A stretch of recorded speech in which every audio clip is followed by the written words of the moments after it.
There is a reason for why I give you that. So let's talk a little bit about personal e-learning tools.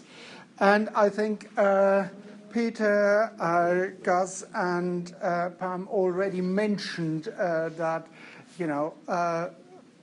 e-learning is the new sexy thing. By the way, if you want any information, here are my details.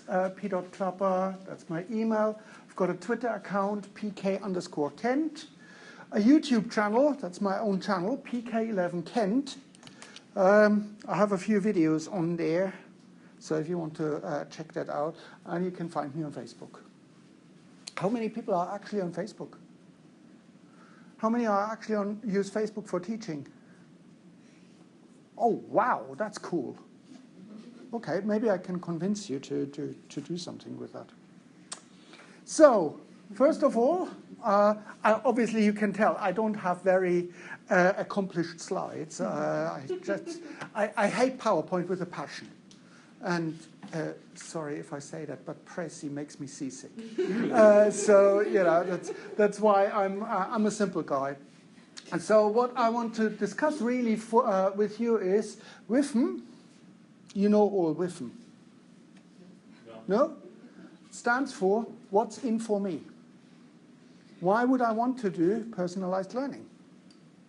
Why, what, and how? So the WIFM, in the first place, so what's in for me, in a way, in order to, well, academics are a really funny bunch, because you need to actually tell them that there's a benefit for them. Otherwise, they wouldn't do anything, right? So for me, one of my driving forces is there's lunch. If I hear there's free lunch, not just curly sandwiches, then I'm a sandwich prostitute. I do whatever it takes. Likewise, any kind of innovation, as Peter said, is obviously linked to some effort, and there must be a payoff for me. Now, for me, just to give you an example, my payoff recently was I had to do an in-class test. Luckily, my class is only 246 students, not 400 plus. But it was an in-class test where the students had to calculate, what did I do there? Oh, they had to make up solutions and things like that. It's pretty much a similar course that Pete does in Liverpool. And so I had 246 papers to mark. Of course, I could ask demonstrators to look at it, but then I have to moderate it, which is a pain in the... So, and of course, the students expected the feedback pronto, best before they even did the test. And also, they expected extensive feedback. So, here it is. I managed to mark 246 papers with extensive feedback, so each student got 2 pages of A4 with specific feedback. You did that very well, but you didn't do that too well. You might want to have a look at the video for that. Emailed personally, addressed to them, "Hi John, here's some feedback." Within 10 hours. Do I hear a wow? Is that impressive or is that impressive, right? Is it real? Sorry? It is true. It is true. And I tell you what, later on in the hands-on session this afternoon, I'll show you a trick how to do that. So, doing a little bit of advertising here. Is there an app Actually, yes, there is. And you all have used it. I use Excel from the Microsoft Office thing. Because what you can do is you can pre-set up rubrics. And these rubrics you can even link to marks. So all you need to do is, I'll tell you later, right? So why would we want to do a personalized e-learning? Well, of course, there is something in for me. I know you don't like to hear that, but I do have a social life, occasionally, right? Yeah? Well, Sunday, from 2 a.m. to 6 a.m. Right? What's the other reason why we should think about personalized learning? Well, I've just given you the Wagamama menu, and I start salivating just thinking of it. And if you look at it, I bet there will be people here who have different preferences. Who likes noodles? Hands up. From Wagamama. Okay? Who likes the rice dishes from Wagamama, right? So people have different preferences. And of course, our students have different preferences. Our students come along with different experience. As you rightly said, there are students who do logarithms just simply like that. There are students who say, what the heck is a log? You throw that in a fire, right? And things like that. So we tackle a huge diversity. And of course, it makes sense in a way that we take notice of this diversity. I say to my students, for example, if you've done a certain topic and you feel confident with it, and of course I will check that you feel confident with it, please don't come to my lectures. You get bored. Of course, this causes a little bit of a fraction with the people who say, we need to do attendance monitoring. Yeah? And my question is why? Tell me again, why do we attendance? Yeah, the students need to be present. Okay, but if they know the stuff, yeah, they still have to be present. Okay. So there are ways, obviously, you can bypass that. I think the UK visa agency says you need to have 10 consecutive monitoring events that the student engaged. They don't say they have to be present, they have to be engaged. So you can find a way how you tweak that. You just simply set the students an online test. And if they do it, they've been engaged. Yeah? So why? I think it's pretty clear. Students have different experiences. Students have different skills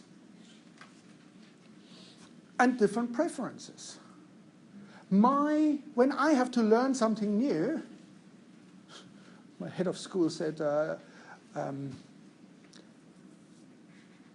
you know that there are green things out there. And I said, yeah, they are usually called plants. And he said, oh, that was excellent, thank you. Yeah, I want you to do a module on plant systematic. And I think, shit, why me? So if I have to do a new thing, the first thing that I do is I go to the world's second largest search engine. You know which one? Wikipedia? No? What is the world second, apart from China? Facebook? No? It's YouTube. YouTube. Yeah? Because I'm a person who loves to watch something, then pause it, make notes. And actually this afternoon in the workshop, I show you a really cool web-based app. How you can actually take notes from YouTube videos, store them, and have them searchable. It's called Video Notes, imaginatively. So, what What is personalized e-learning? Well, in a way, we've heard about it from Peter and Gus about, for example, adaptive learning paths, non-linear paths.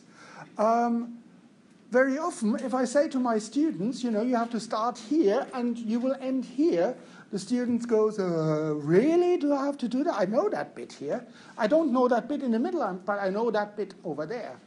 So students have different starting points. So that's what we need to take into account. It is no longer a linear learning path. Everybody is a little bit like, well, a Wagamama or McDonald's or, better restaurants customer. They pick what they actually want. Sometimes they don't know what we want, what they want, what we want from them. So we need to make it very clear. But in a way, I see myself no longer really as somebody who's standing in front of you guys, but in a way as a learning advisor. I want the students actually to go away and find exactly the right thing that they need.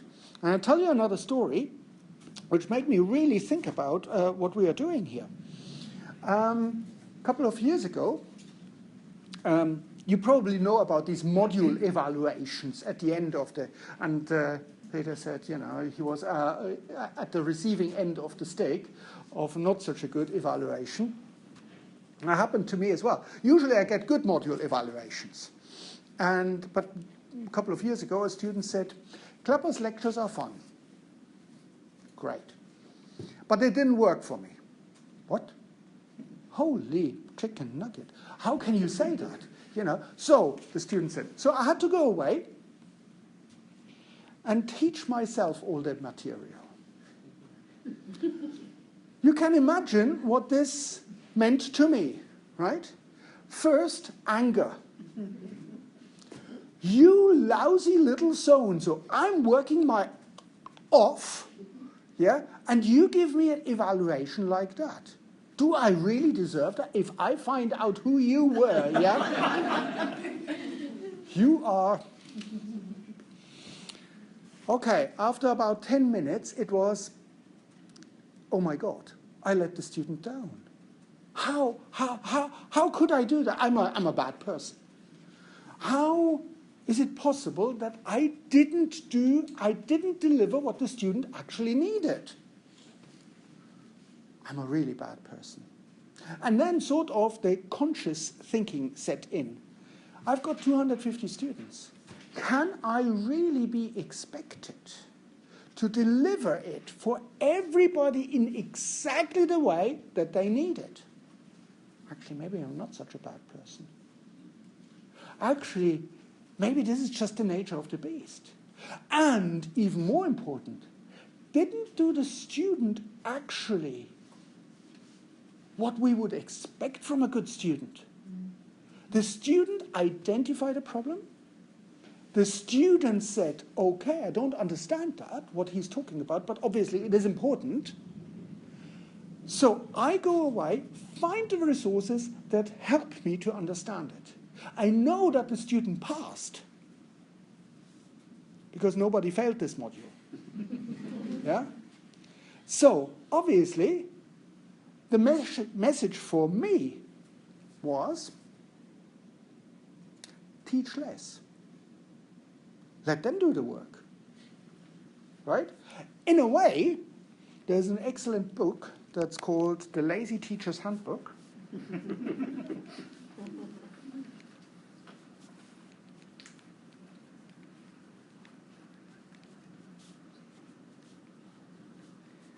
Lazy Teacher's Handbook.